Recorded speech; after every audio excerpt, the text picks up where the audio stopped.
You're listening to Thed Talks, Episode 4 with Jimmy Chrisman.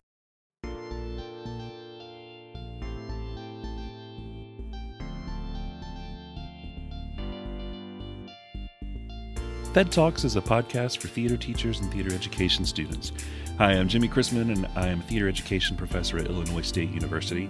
Each week I want to bring you stories and interviews from experienced K-12 theater teachers, current theater education majors, and professors of theater education that will warm your heart, renew your faith in teaching, and provide resources to better your practice in your theater classroom.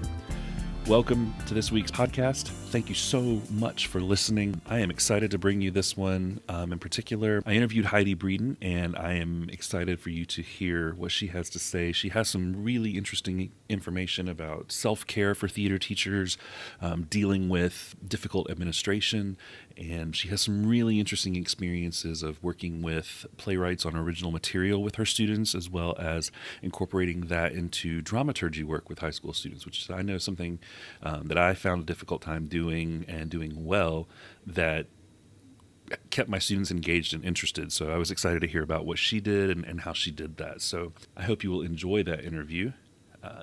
You can always contact me and reach out at thedtalkspodcast@gmail.com. You can find us on Twitter at TheaterEdTalks, Tumblr on thedtalks.tumblr.com. You can find us on Facebook at Thed Talks, Instagram at Thed Talks Podcast, and of course our website, www.thedtalks.com. If you are interested in hearing about specific topics on the show, please reach out to me and let me know on any of those social media platforms or on email.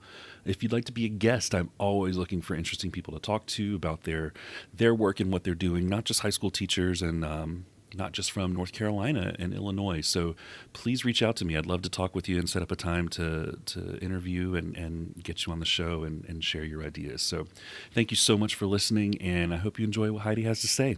So I am excited to have on the show today Heidi Breeden. She is a longtime friend of mine. I won't go into all the sordid history that she and I have. Sorted's a bad word, but we go way, way back. It's when we were children in church together. Heidi, tell us a little bit about kind of what brought you where you are now, a little bit of your teaching experience, productions that you did, like your program size and all that good stuff. And also, what are the really cool things that you're doing right now? All right, cool. Yeah. So I have taught across the gamut from very low income public middle school, that was my first year teaching, to very affluent public high school, which they called the public private school where we were.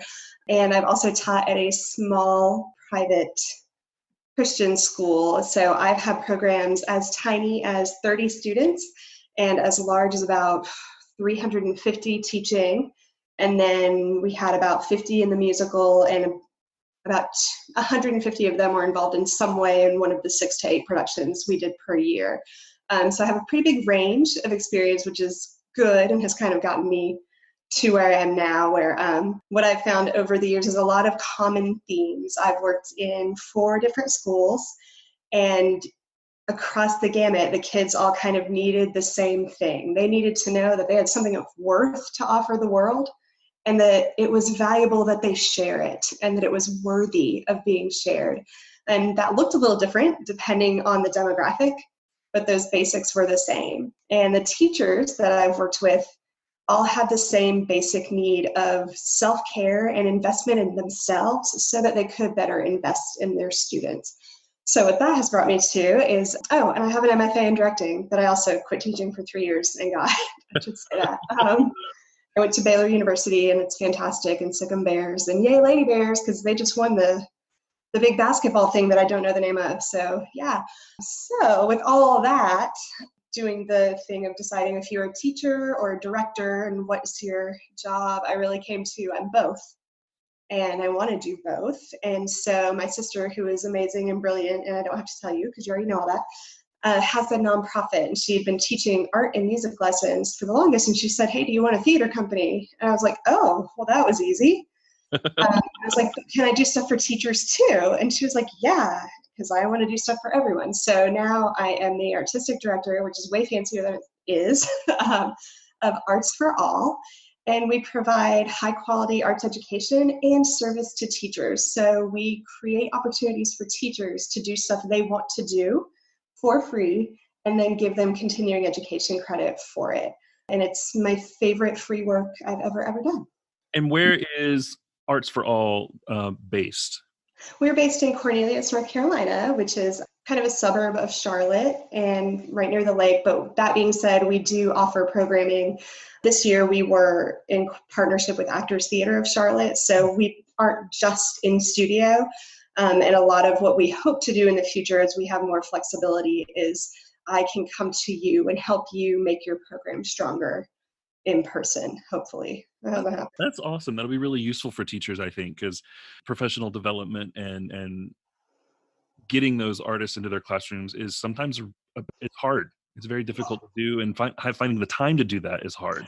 Yeah, well, and it's hard for teachers to give themselves the time to do it. It feels very selfish. I was the best teacher I'd ever been the year after I took the summer, went to Chicago and saw as many plays as I could see because I was tired and burnt out and just wanted to do something fun.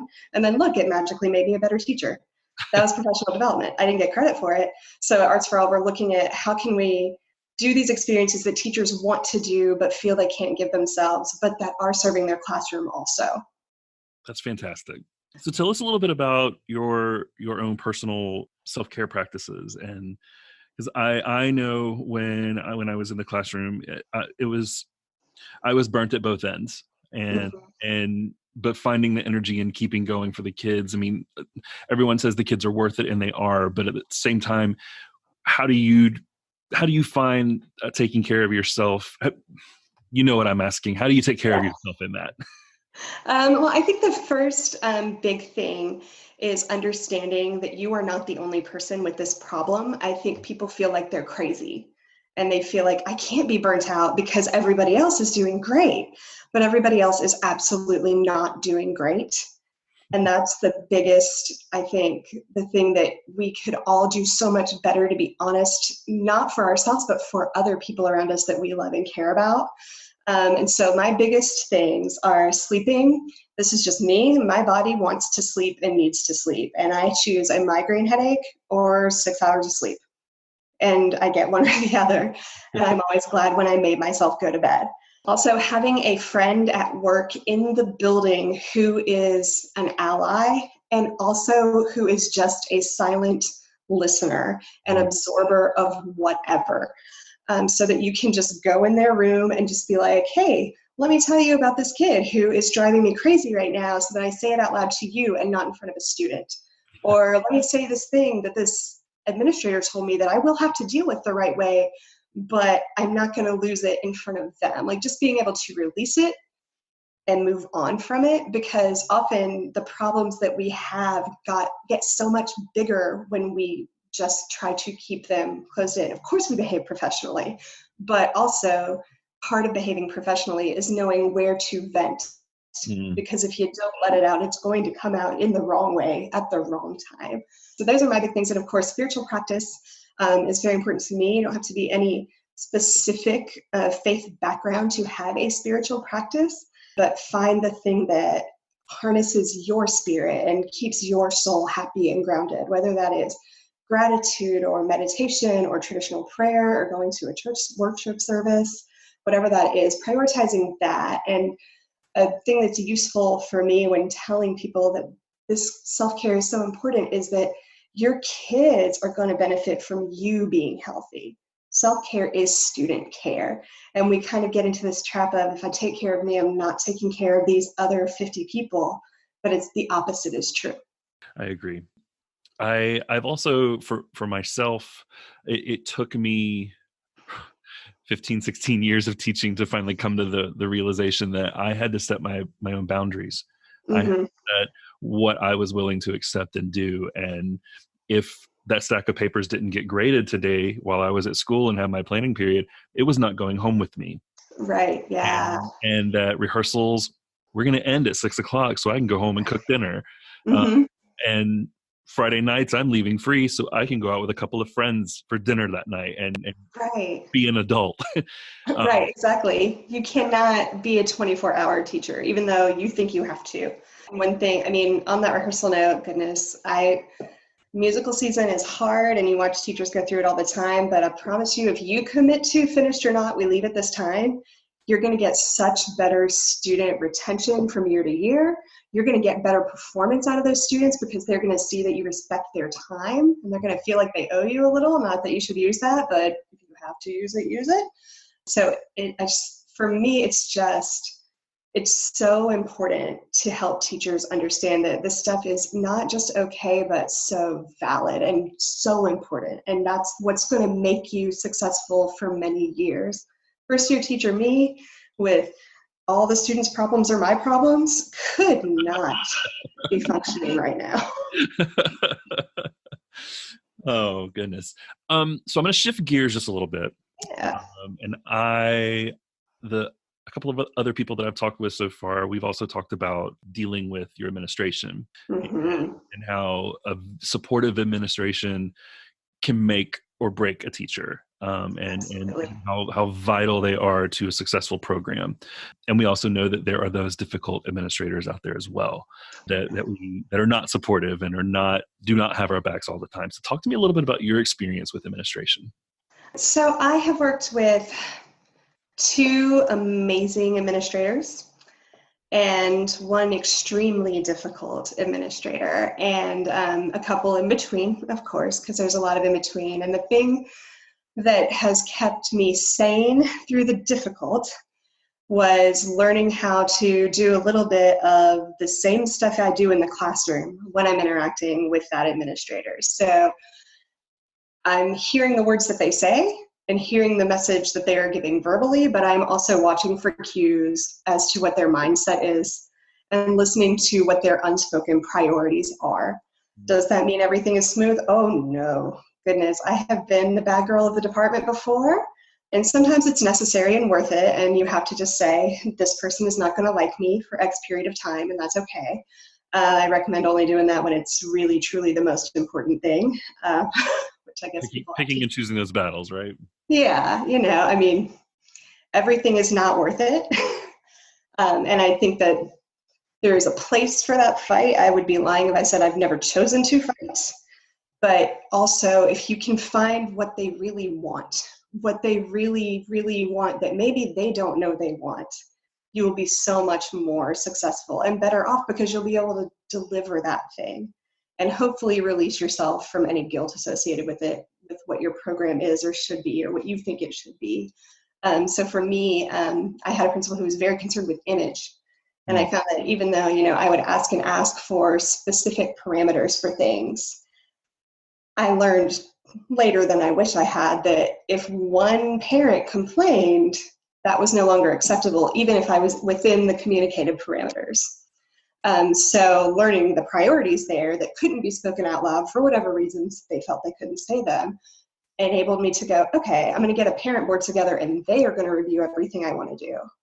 So that way I've got that support and I know I'm not going to get surprised later. Is it foolproof? Is it my favorite? No, but sometimes you want to go home at the end of the day a whole person and not feeling like you've fought and had this terrible thing that's draining all of your energy. Kids are tiring enough. So, I'm not saying do anything to make an administrator happy, but you're contracted for the year. If you can get through the year semi-okay, then it's okay if some stuff slipped and wasn't ideal for you.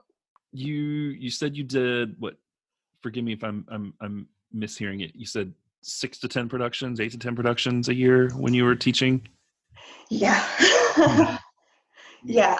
So the high end was when we had 2 teachers. There you go. So they weren't all me because it would have been impossible. So we would do, this is a test of my memory. So the most we did was 2 one-acts in the fall, 2 level 2 or, intermediate level theater productions around end of first semester, 2 beginning theater some things at some point in the spring, a spring full straight play, a spring musical, and then 2 more second level theater performances in the spring. Yeah. Wow. So how did you talk to me about the planning and scheduling of that? Yeah, scheduling is a beast. um, when it's busy like that, I would say like nobody should take that on if you're a one-person department, and that's most people. But the first thing we did was we live and die by calendar, and that's very rigid, and many artists feel like that kind of tightly bound thing is not for them, and I get that. So maybe you're not the person who's best suited for a giant department. I hate saying it that way, but that's a good way if you're looking at jobs. Maybe that's a thing to consider. So we sit with the calendar ideally in May for the next school year, but sometimes in August, which is a little harder, but can be done. And we put them in. We put in every performance we know we have to have. And then some of those shows are actually being rehearsed and prepared in class. The second level theater thing is happening in class. We decided, because it was simpler for scheduling, to turn those into either playwriting projects or video projects. So we were very fortunate, and we had class sets of iPads, and they got to play with iMovie, which is not, super fancy, but for them it was something. And then those turned into like film festival movie nights, which were a little bit easier to manage than trying to do full on stage with a set production. And then beginning theater, of course, also happens in class. So then after school, we're doing fall play rehearsals. And then we're doing musical auditions right after, like the day after the competition that the fall plays go to. We would audition for the musical. We would rehearse the musical until usually it was in March. And then right after the musical wraps, it was like a 2-week break. And then we would start rehearsal for that final straight play that was after school also. So it was for the teachers, it's you don't go home before the sun goes down, ever. Which is exhausting. Like there's no sugarcoating that one, but it's rewarding if you are rewarded by that. Mm-hmm. Yeah, I get that. We did a similar thing in my department when I was teaching about the scheduling a whole year in advance. And I think that's a typical thing that a lot of fine arts programs have to deal with. I know in my case, the district would make reservations over the summer and book things, and if I didn't have it reserved, tough luck. Well, you get the surprise. We would have the surprise of superintendents coming, surprise for having a community meeting. And I think flexibility goes such a long way, especially if you have that difficult admin and you say, hey, that's fine. I'm going to end rehearsal 2 hours early and stay and run lights and sound for you. You've bought a little bit of goodwill, and you've also made sure that your space is ready for rehearsal tomorrow. Nobody has messed up your equipment, and all your lights are not going to be reprogrammed. Even though you're giving a lot of your time, the payback in your sanity is often super duper worth it. Mm-hmm.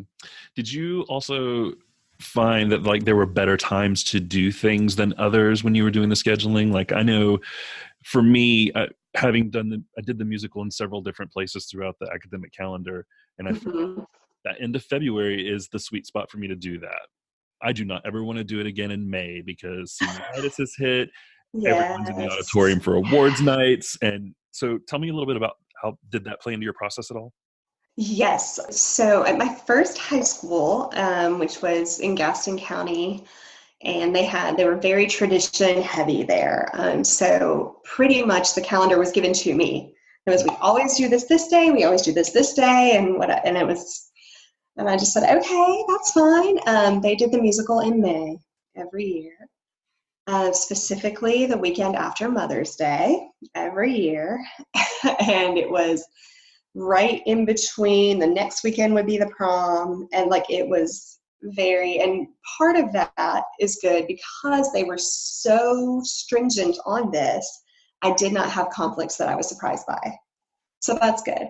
The other side of that is you have teenagers in May who don't want to be thinking about school, and they sure don't want to be thinking about safe height choreography, and they really don't want to think about putting tap shoes on, and they super duper don't want to do any single thing the week before or after spring break. So that was fun. They were used to it. They knew the drill, but it was also is something you had to really get used to. I was very glad to get control over when I could do things. after that school. So then when I had more flexibility, we tried one in February. It wasn't my favorite because it was so close to the holiday break. Now, I know you have done some really interesting things in the Charlotte area as far as playwriting. You've also done a good bit of work of teaching dramaturgy, which I know a lot of teachers have a difficult time with. So can you Yeah. share some of those experiences and any advice with that for us? Yeah, so I think it's super helpful as a theater teacher to be involved in theater outside of your school world. It doesn't feel possible all the time. It feels really, really impossible a lot of the time. But I think the more involved you are, the more your students will see practical applications. And those who are not personally super engaged because they want to be a star might get some piece of something. So for me, I try to make sure my students are aware of what I'm doing and where I'm doing it. And I try to make sure I'm not doing stuff that doesn't somehow serve me artistically or intellectually. Not that, I don't want to do V-Day every year, but I've done that a lot. And it's okay to move to a new thing. So I have a wonderful playwright friend who is probably going to be super famous in like 10 minutes. um, Not really, but like kind of. It's one of those. She like sent me a text from Spike Lee once, and I was like, "Oh, you're so she was kind enough to come in and work with my students on a show that she had written for adults and adult audiences, and she adapted it for high school. And because I had that relationship with her and we worked together and partner on things for various reasons, it wasn't hard to get her to be willing to come in and do that for a teeny tiny, like I think we might have given her $50, like not, it wasn't much. And she probably would have done it for free, like probably definitely. So those connections kind of help you in your classroom. And then the students get to see what is the process really of making a play, because the process of making a play is not as fast as they think it is, right? The script isn't already there. And even when there's something on paper, they're still feeling what it feels like to say the words and then adjusting so they can hit it just right. And taking the time in rehearsal for that, while stressful, because schedules are schedules, really yields such a stronger product because they feel the sense of ownership and creatorship that's not exactly the same as acting. So I think just building those relationships by being involved outside of your school world will really, it'll help you be sane because you're talking to somebody who's like over the age of 17, and also will make your work stronger and it'll make your kids better just because you're opening these opportunities. We should do the Crucible, of course. I love Crucible. I want to do the Crucible, but like, let's do something new and let them feel what that feels like too. And then the next thing you mentioned dramaturgy, which really comes right in with new work. And it's so much easier to talk about dramaturgy in the context of new work because no one knows what this thing is yet. So we all have to work at figuring out what this thing is. And so they kind of will naturally ask the questions that a good dramaturg would be asking without you having to tell them they have to go research something. So, when the script says character comes on stage singing Swing Low, Sweet Chariot, and the actor says, why am I singing this? I'm going to look up that song. You didn't have to give them a research paper about Negro spirituals, but they did that work. And that's another, everything is everything, right? But that's that accidental learning. They do it on their own because they were motivated to. And then later on you go, hey, there's a whole word for that? Yeah, that's the practice of dramaturgy. You could actually get a master's in that. And then they're like, oh, I'm smart. And you're like, you're right. You're the smartest thing in the whole wide world. Go learn your lines. I agree with you. I think it is so important. And I constantly tell my undergrads that I teach that it is so vital for you to take the time to feed your artists as well, feed your inner artists, because you don't want to lose touch with A, what you're teaching, but B, your practice as an artist. I tell them all the time that I would do shows all the time. I would act, I would direct, and I would invite my students to it. And there are only two groups of people that I get nervous when I go on stage, and it's when I know my parents are in the audience and when I know my students are out there. Oh yeah. And I think it's because I want them to know that I don't just spout these words at you, but I practice these things too. Right. Yeah. So it's always a fun experience when they come and then we get back to school the next day or whenever, and they're like, "That was really cool. I didn't know you could sing. I didn't know you could dance." Like, Right. I can't dance, but I can try to move. So thank you for noticing and acknowledging that. Yeah. Yeah. So yeah, I think that's extremely important. So thank you for bringing that up. I want to hear a couple of your favorite stories or your most impactful moments from your career so far. Oh They could be goodness. horror stories, they could be funny stories, meaningful moments, whatever. I have some good I'm a bad teacher stories. So there was the day we were doing a rehearsal and set work day at the same time. Don't ever do that. It's a really bad idea. For West Side Story, which was the first musical I ever directed, which was also a really bad idea. And we had a Maria who was Caucasian, which was also a really bad idea. So she's wonderful though. She's excellent and I love her with my whole heart, but we cast that stupidly. But so what happens when I'm trying to be teacher, theater director, technical director, scenic designer, and costume designer all at the same time is you get a group of 8 students backstage behind the curtains who are supposed to be, I don't even know what, because I honestly can't remember, because all I really remember is realizing that they're back there playing spin the bottle with a prop gun. And it was really fun. And I was like, hey, this is really bad, and y'all should just go home. And I made it out like, you behaved so poorly, I can't even have you here. But I really sent them home because I literally did not know what to do. So that's, when I learned you can't do all these things at one time. Like, you think it's this great use of time, but you're the only adult in the room, and everyone else is not thinking about how little time there is like you are. They're thinking about how there's a prop gun right there, and we can touch a gun, kiss each other, do something salacious, and not be in view of an adult all at the same time. So, yeah, that's a fun one. That's a terrible story. That's fantastic, though. Tell me something that has impacted you personally.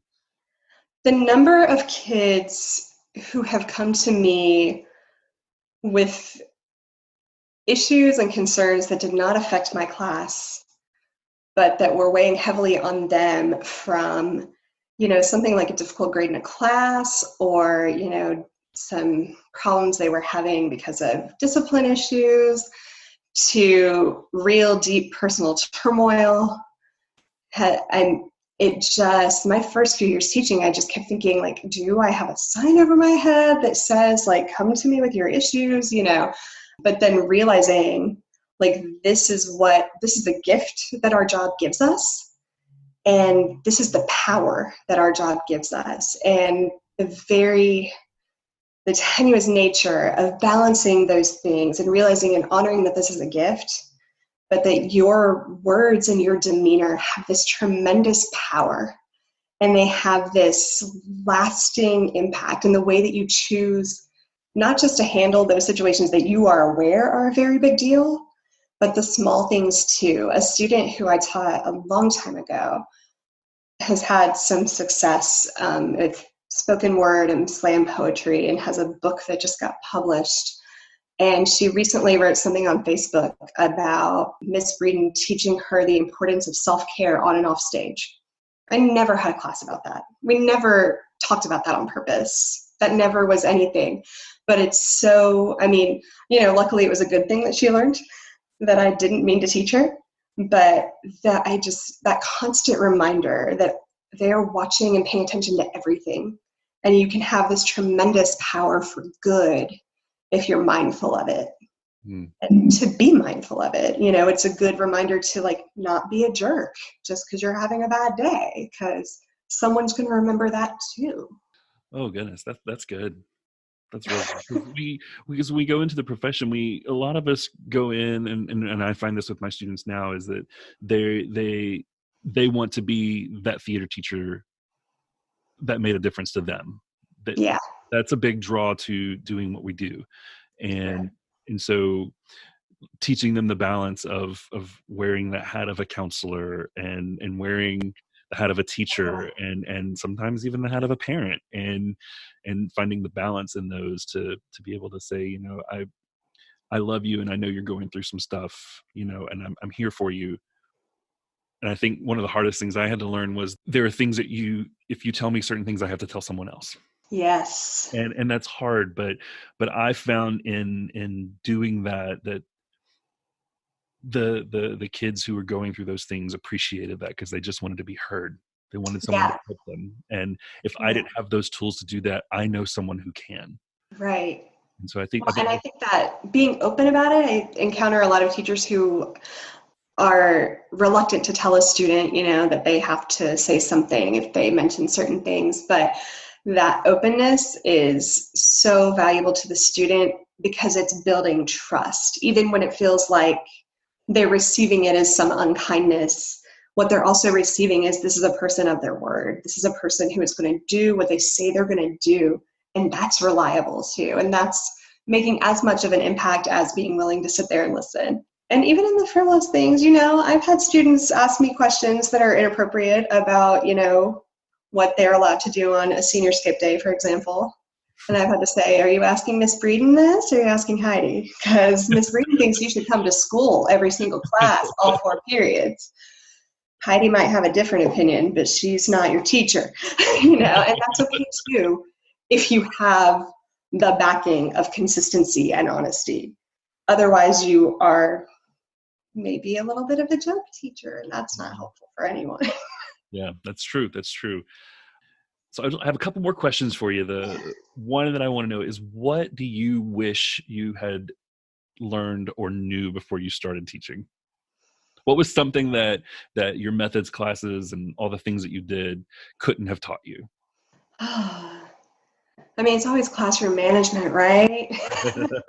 You know, how to get them to want to engage Mm, when they don't think they want to be there. That's something you know, I think everyone has to learn that by trial and error, but I wish there was a way to teach it. And the closest I've gotten is to kind of trick them into thinking they're not doing anything productive so that they'll get there, which is not always the best. And it's like, well, how do I fool this kid that I've known for 10 minutes and is already hating my class? And that's hard.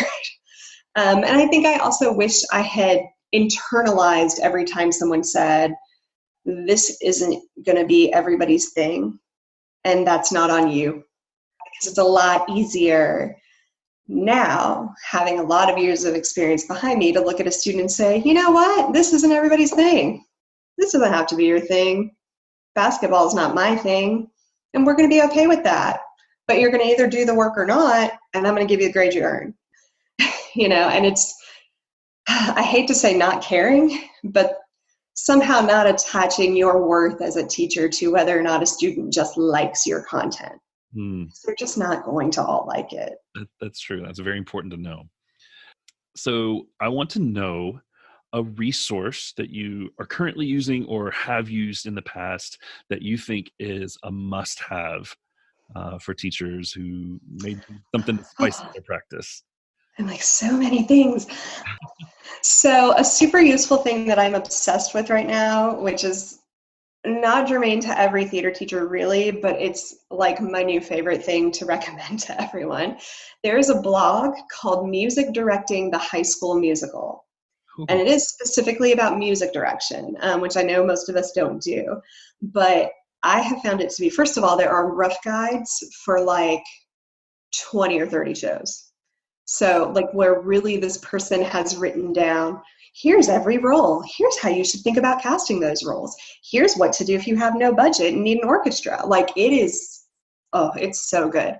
But the other thing that is super useful about it as a director and not a music director is, if you read enough of these posts, it gets into like pre-production, during production, post-production, roles and what you should do and contracts and all this stuff.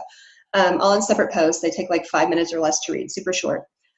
But you learn a language for speaking with and dealing with music directors, which That's is good. super useful.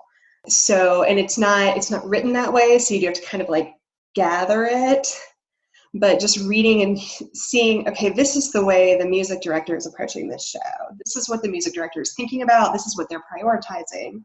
So if I'm having a problem communicating what I need, this is how I can start to retrain the way I speak so that I will get what I need and the show will be good.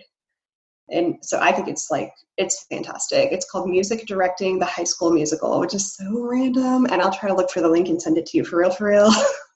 It's a couple of years old. Like, I think the most recent thing is like 2013 or something, but it's my new favorite.